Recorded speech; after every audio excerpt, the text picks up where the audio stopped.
Okay, so as I mentioned some minutes earlier, there is no slides up here because I just got back from Europe, taking an undergraduate class to Europe, and I missed an email and walked in here today, and they were handing me this, and I said, no, I'm not teaching.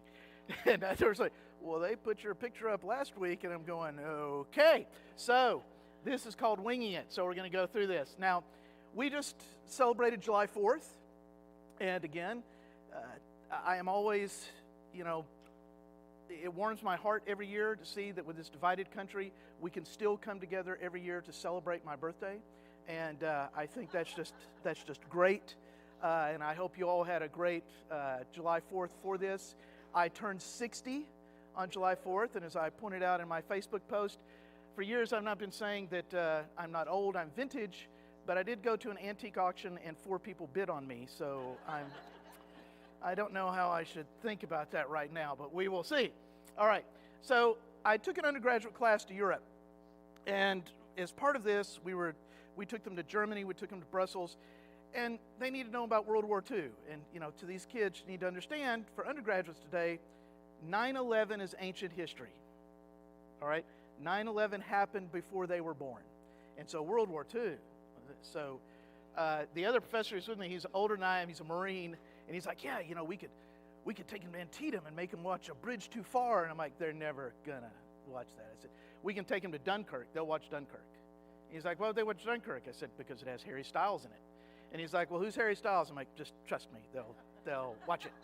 And they did, okay? And so we went to Dunkirk, and we got in these discussions, and that was good because they need to understand something. And we also took them to the Mercedes Museum.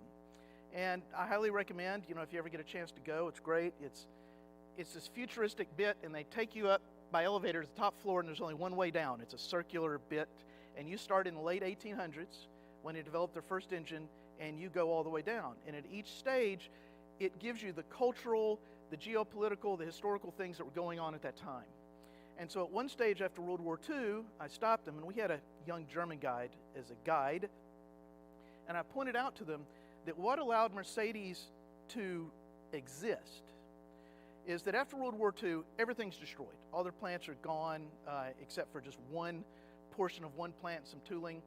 But the United States government gave Mercedes a contract to do all the repairs on U.S. military vehicles in Europe.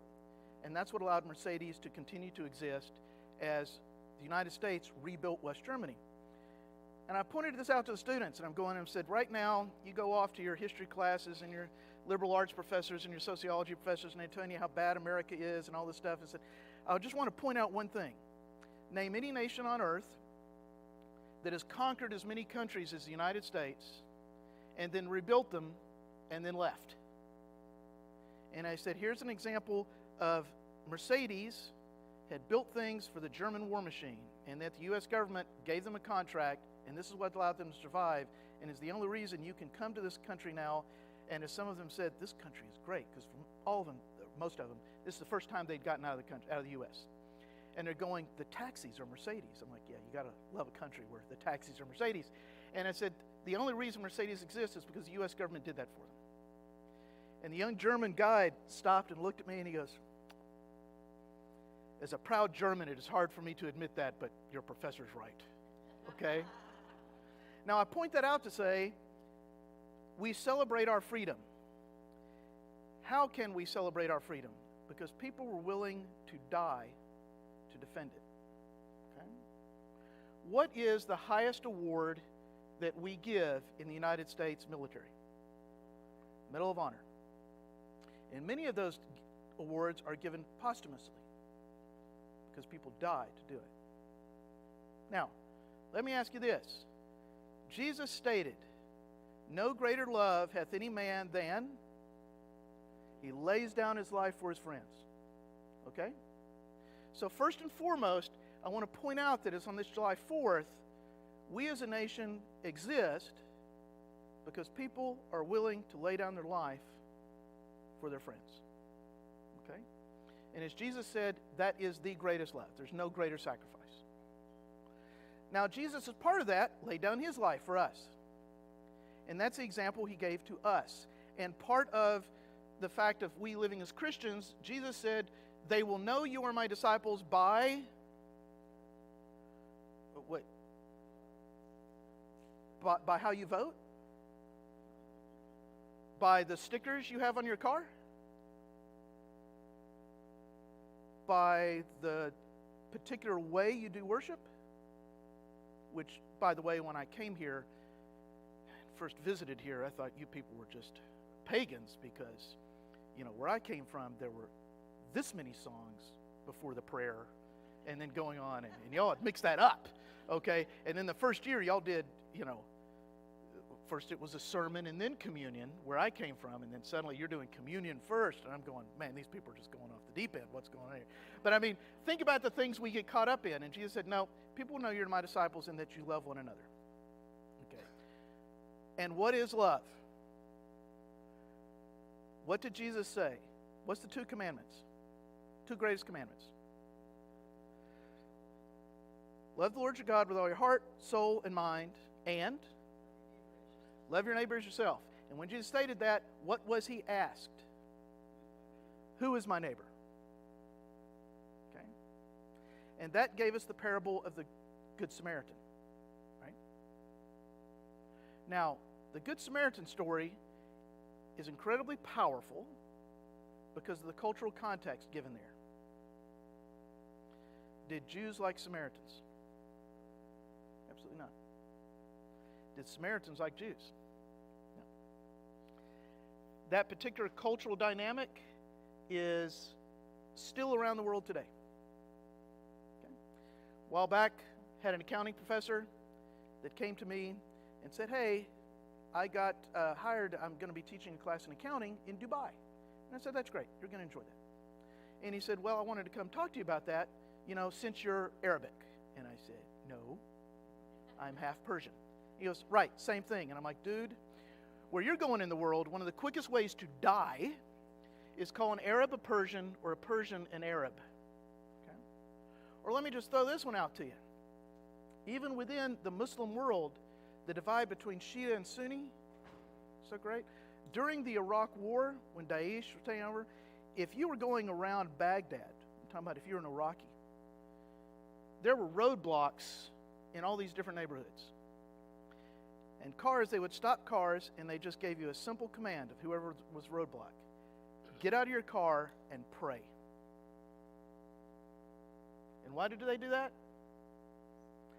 Because if you were Shia and Sunni, one prayed with their hands down, and one prayed with their hands up.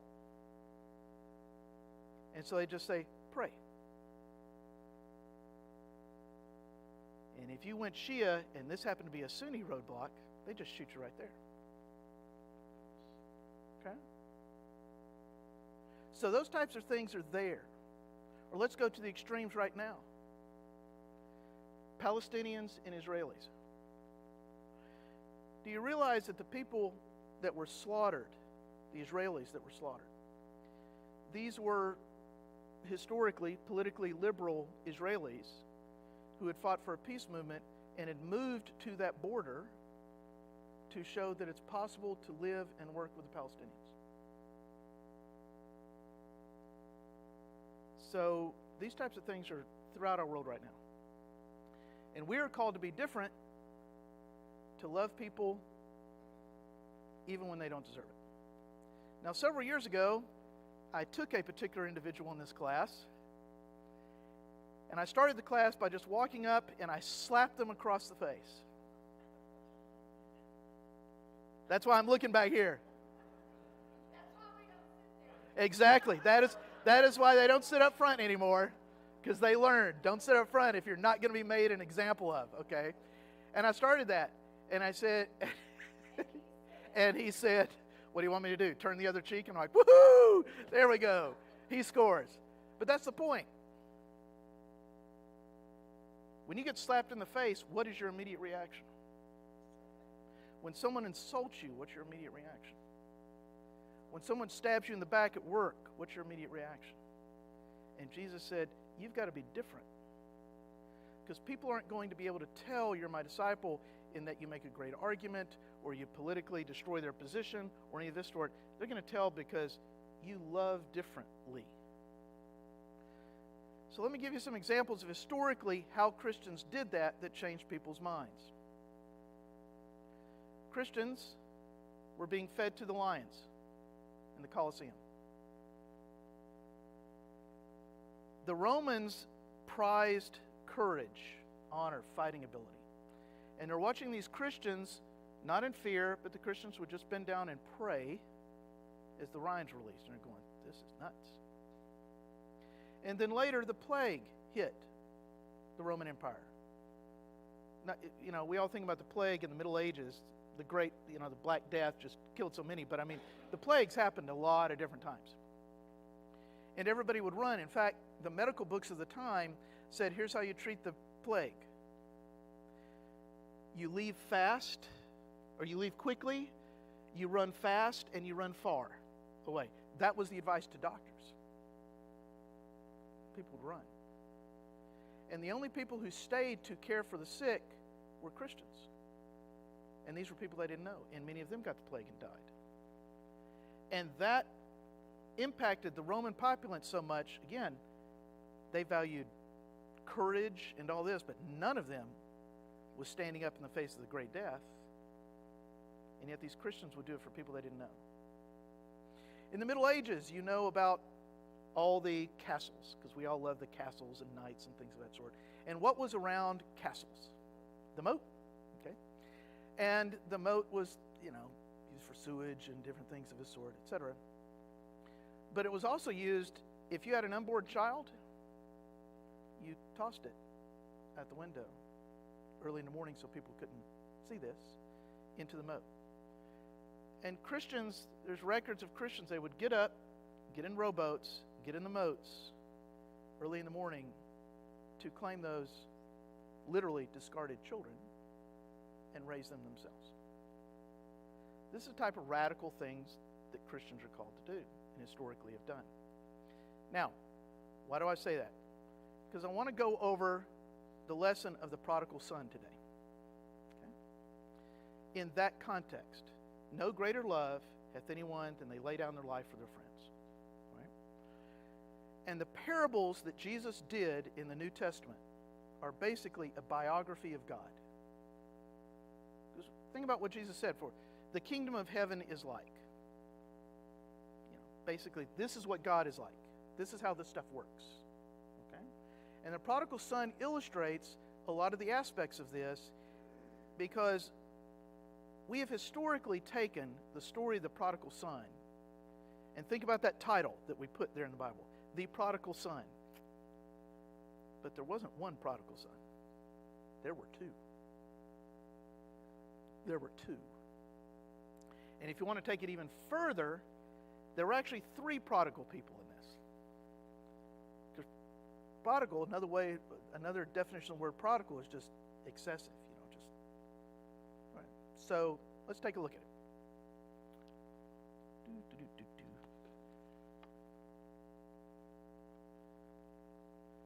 Okay, Luke 15, verse 11.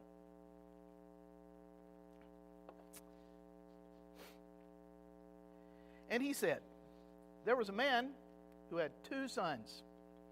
And the younger of them said to his father, forgive me the share of, Father, give me the share of property that's coming to me. Stop right there. In the ancient world, who got the money? Yep. Okay. You go back throughout the Old Testament, and in fact, that's part of, we've done this lesson before, the issue with Joseph. Okay. You can see the oldest does something, the father's like, okay, you're not going to get it. And he goes next, and they mess up, and you can just follow the money in terms of who's doing what and trying to manipulate this, etc. Okay? Jacob and Esau, all these things. So the firstborn got it. In fact, literally, the Prator family in America got here because there was a second son of this fairly wealthy British wool merchant in Britain. Okay, and he knew he wasn't going to get anything because elder brother's going to get it. So he jumped a ship and came here and apprenticed to some guy in Virginia, because he's like, I'm getting nothing. And, brother's not going to give it to me. And so we'll go through. And so that issue is still here today. I'm not accusing anybody else, but it just came to me because my sister and I, my father passed last year. And my sister and I are dividing up estates, and just a little background here. We decided to set up an LLC to put this stuff in, and because Dad had some rental properties, and we put this in, and she came back and Lori says, well, Prator Properties, that name's already taken. We got to come up with a name that's not taken. I said, okay, 10,000-foot cliffs. And she's like, oh, please. Now, background for that, I'm the older brother, right? And when she was young, we would be wrestling on the couch. And I'm like, it's a 10,000-foot cliff. We're going to throw you over. And she's like, no.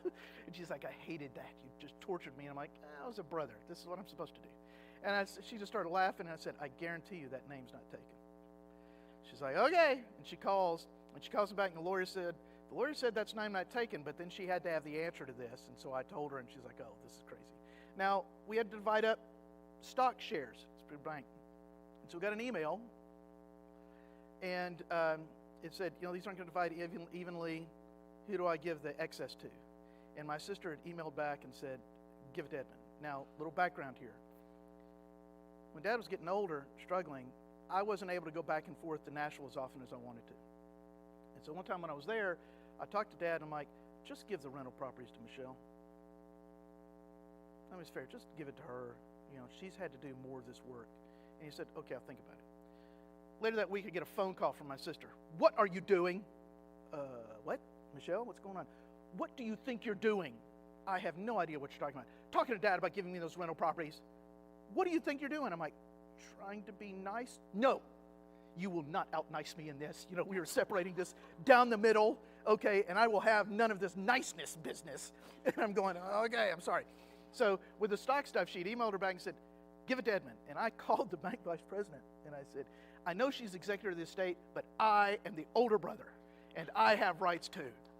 And I don't care what she tells you to do. You're going to give the excess to her, okay? And that's the end of it. And the vice president is just laughing, going, this is not the normal conversation I have in divvying up estates. She goes, I just got out of a meeting this morning. People are usually fighting tooth and nail over this. And I'm like, really? Siblings? And they're like, oh, yeah. And I'm going, I'm just very blessed with a sister like this. But so I emailed back and said, nope, Michelle, you're getting it. And she said, no, I emailed her first. And I said, yes, but I called her and went behind your back. And my older brother privilege says this is going to happen. And she's like, okay, I give up. Now, I state that because honestly, I know some people fight about this, and but in talking to this bank VP, apparently prodigal son issue is alive and well today, okay? And that's sad, but it's there. Now, let me give you another little background to this. For the younger son to claim that was against Old Testament law. And so the dad could have said, oh, and taken him out to the elders at the front of the city gates and said, my son has disrespected me and the like, and we need to stone him. Okay? So the younger brother was filling his oats, and he didn't get what he deserved, and the dad gave him the money. Knowing what? This father's not an idiot. Know he's going to do what? Well, guess what? When God gave us free will, what did he know?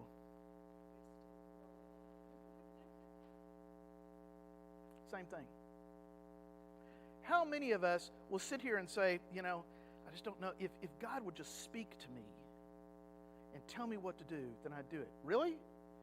God spoke to Cain and said, look, dude, you're getting angry, you're getting upset. The devil's sitting here waiting for it. Don't get angry, control your emotions, right? And Cain said, nah, I think I'll just kill my brother. Okay?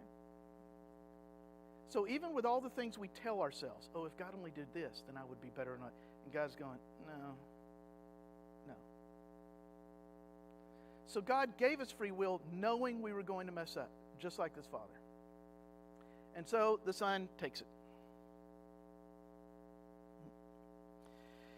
And the father divided his property between them. And not many days later, the younger son gathered all he had and took a journey into a far country where he squandered his property in reckless living. Why did he go to a far country?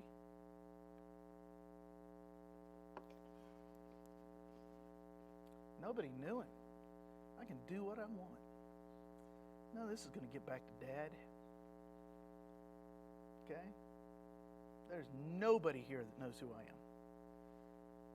There's nobody here that can tell me, hey, you know better. Or, your mom or dad would be so disappointed. I am on my own. Okay? And how many of us have done the same thing? And look, don't get me wrong. We reach a certain age and we need to be somewhat on our own. I went to Tennessee Tech for a lot of reasons, but to me it was the perfect distance. It was about an hour and a half away from home. So far enough away that Mom and Dad just didn't drop in. But close enough that when I bombed a test, I could drive home and Mom could cook me dinner. And I could mow the lawn and Dad give me $20 for gas and I'd feel better and just go back. So, ideally distant. Okay? But a lot of times we do the same thing. So he went to a far country where there'd be nobody to do anything to make him feel guilty. I can do what I want. And there he squandered his property in reckless living. And we don't know anybody who's ever done that. And when he had spent everything. Now, remember, Scripture is very clear about things. And so let me translate this. This isn't our kids going, but Mom, Dad, I have no money left. Which translates, I have no money to buy concert tickets. I've still paid the rent and things of this sort. But he said, when he had lost everything, meaning everything. And there's no credit cards. There's no Jerusalem Express card. There's nothing to charge it up and trying to deal with this later. He had nada. And a severe famine arose in that country, and he began to be in need. In other words, he was hungry. Really hungry. And so he went and hired himself out to one of the citizens of that country who sent him into his fields to feed pigs. Now again, he's in a far country, right?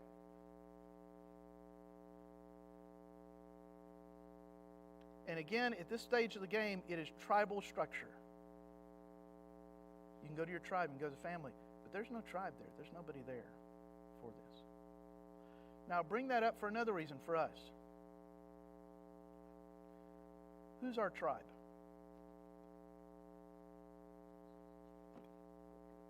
First and foremost, it should be the church. But let me ask you this. Look at your actions and ask yourself if it really is. And what do I mean by that? Okay. Well, I'm probably going to get in trouble now. Most of you have been in Texas your entire lives. Okay. And you're talking about my tribe. I'm a Texan. Okay. But what I mean by that is the following. It's a trend I've seen, and I'm not telling it. When you've lived someplace most of your life, your entire life, you may have gone to that church most of your life, your entire life. But you've got family around, things of this sort. When something bad happens, who's the first people you contact? There's nothing inherently wrong with that. Okay? When do you go to the church? Many of us don't. And it's not that we're bad or anything. We're thinking, I don't want to bother anybody. Okay?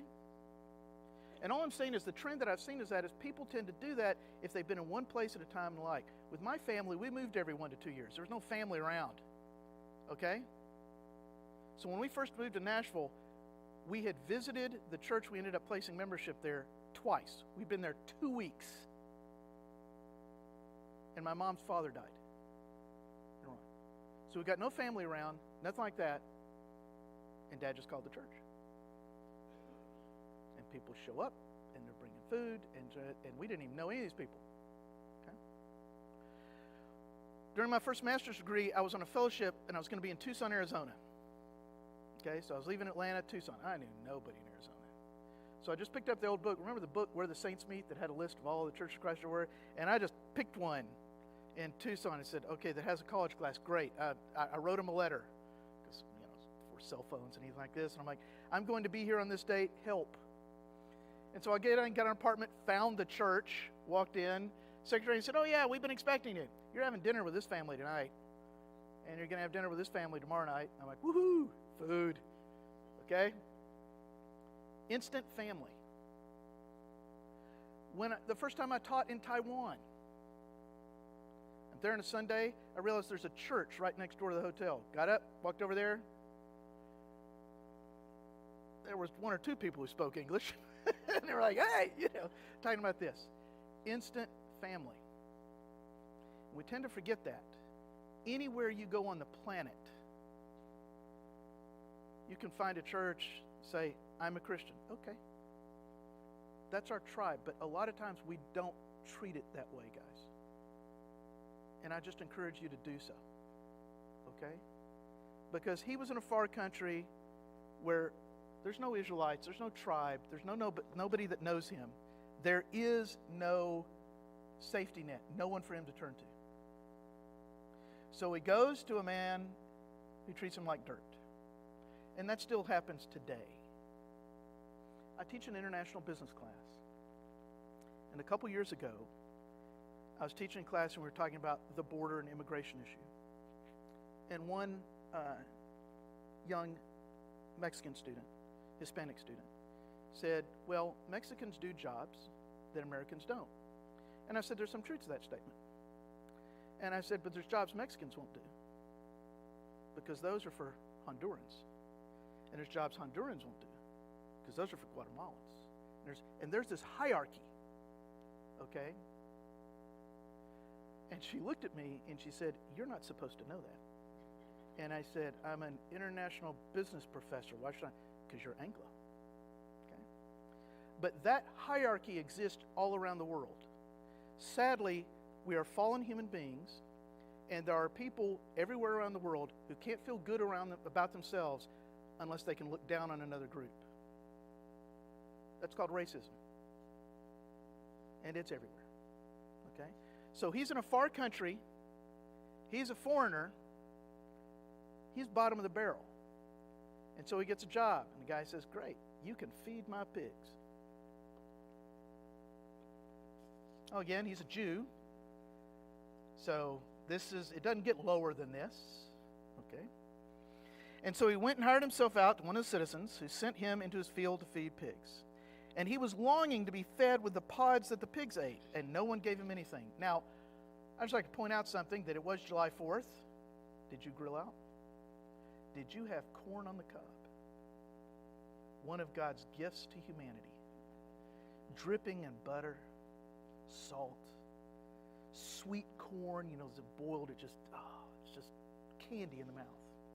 That is not what was being fed to these pigs. Any of you been on a farm and fed corn to your animals? Is it soft corn? This stuff is hard as a rock. Those kernels are hard as a rock. And he's going, I wanted this. I wanted that. And when he came to himself, he said, how many of my father's hired servants have more than enough bread, but I perish here with hunger? And I will rise and go to my father, and I will say to him, Father, I have sinned against heaven and before you. I am no longer worthy to be called your son. Treat me as one of your hired servants. When he had come to himself, he abased himself and he said, I'm not worthy, Dad. Just treat me as a servant. When we come to ourselves, that'll be the kind of conversation we should have with God. Not praying to God to say, God, I want this job. I want this thing. It's like, God, show me what you want. Your will be glorified. Because remember, Christ in the Garden of Gethsemane, yeah, he was human. He said, if there's a way, get me out of this. But then the rest of that sentence was, not my will, but yours be done. And so here's the son. He came to himself. And he arose and he came to his father. But while he was still a long way off, his father saw him and felt compassion and ran and embraced him and kissed him. So he's still a long way off. So Dad, I mean, look, this guy went to a far-off country, and, they didn't have cars. So it's going to take a while to get there. It's going to take a while to come back. It's not like today with cell phones where you know where your kid is all the time. Okay?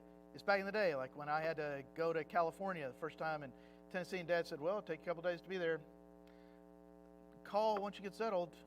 I'll hear from you in a week. Okay? By the way, there was a Netflix series a couple years ago, Stranger Things. All right. The producer said the reason he said it in the 80s is that was the last time kids didn't have a cell phone and had to deal with things on their own. Because now, any problem, get the cell phone, call an adult, let the adult fix it. And that's why they had to set it in the 80s. Well, this is pre-80s, okay? So it took a while to get there. He was there for a while he blew all his money. Took a while to get back. But apparently, Dad was still out there looking every day. Every day. And while he was still a long way, his father saw him and felt compassion and ran and embraced him. In that society, older men did not run.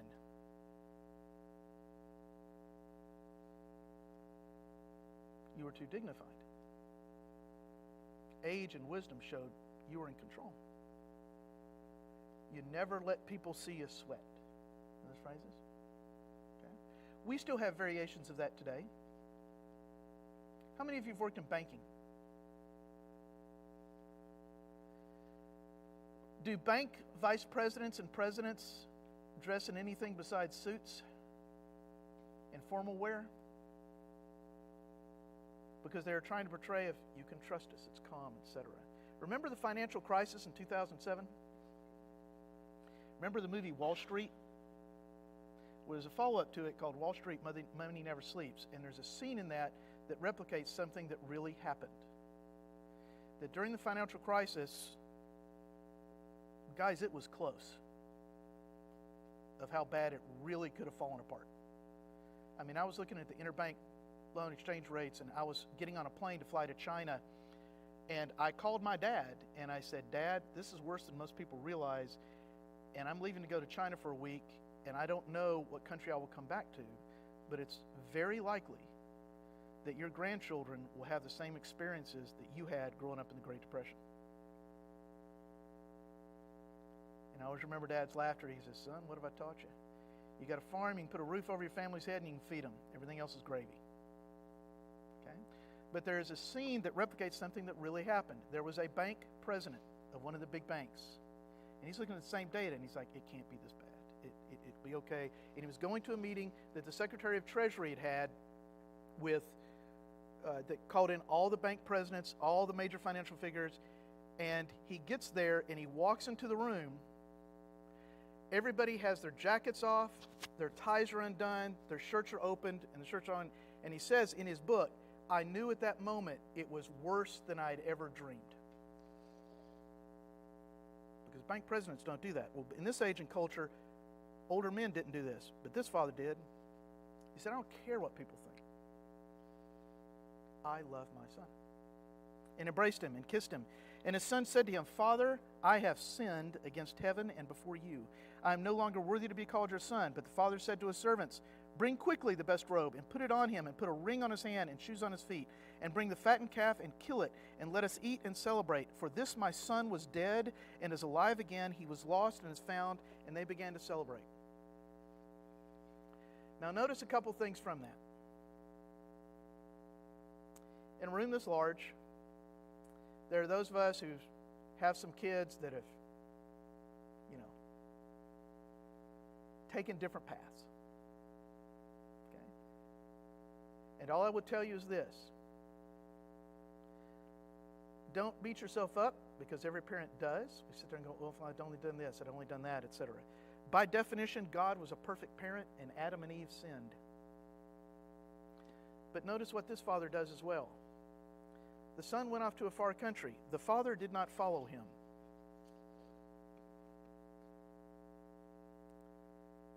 The father didn't dig him out of the hole. The father said, you're going to have to learn this, and until you do, and with that pain, and come to it, I've got to let you do this, because me chasing after you and like isn't actually going to help you. You've got to deal with the consequences yourself. And us doing the same thing for our children aren't going to help them either.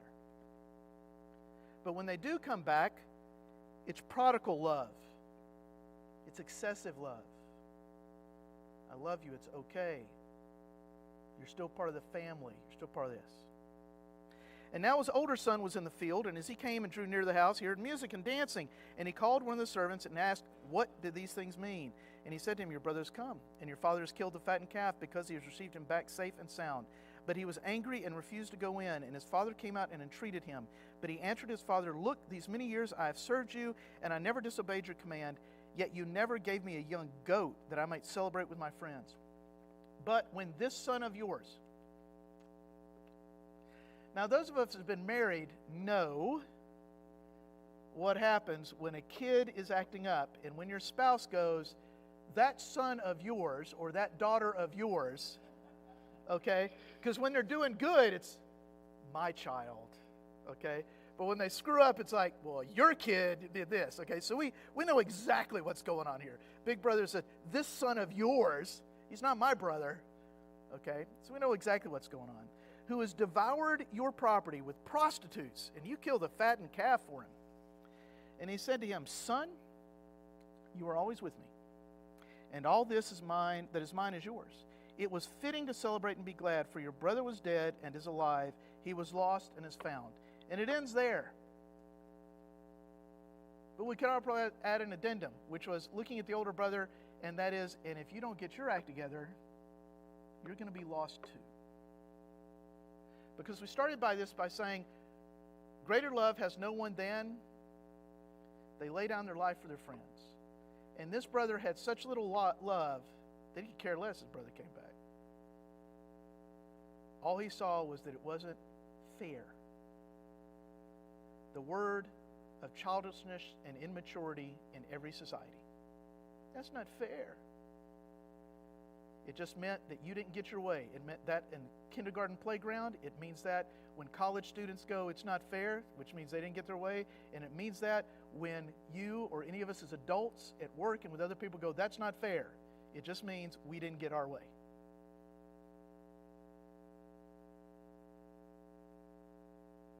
Because we're human. Now, why do I bring all this stuff up?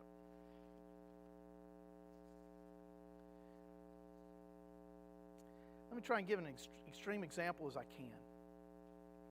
There are those of us who've grown up in the church, who've been to church every time the doors were open. We do missional work, we do it, and that is fabulous. Fabulous. And we're going to be in heaven with people like the thief on the cross who murdered people and repented right at the end. Or let me put it this way. Remember Jeffrey Dahmer? He killed people and ate them. Okay? Yeah. All right? And yet, when he was in prison, there was a Church of Christ minister that befriended him and started doing Bible studies with him. And he was converted and baptized. And the reason I have the tendency to believe his conversion was real is that those of you who've worked with prison ministry, you know, one of the standard things for everybody that goes to prison is, "I found God. Let me out." Okay?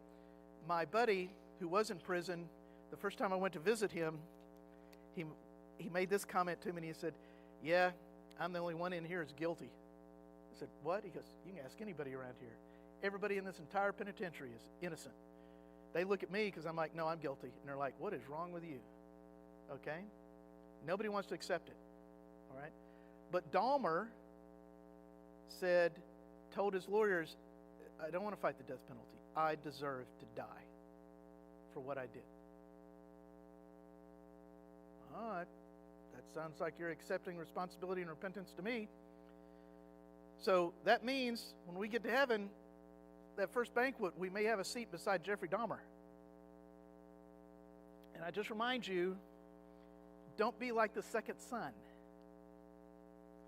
Be happy that people that have screwed up their lives on this earth that have caused other people pain, that have caused themselves pain, have come to God and found hope and peace. And when we're out there interacting with people, that's what we're called to do. Is show them love like no other, quote, sane person would. Okay? Even when they mistreat us. And even when they're done. Because no greater love hath any man than he layeth down his life for his friends. Jesus did it for us, and we're called to do it for other people. So, enjoy the rest of your July 4th celebrations. And if you haven't finished up all that corn on the cob, I still got some at the house, and you can't have it because that's what I'm having for lunch and dinner and breakfast tomorrow. Okay, y'all have a good one. Take care. I know that.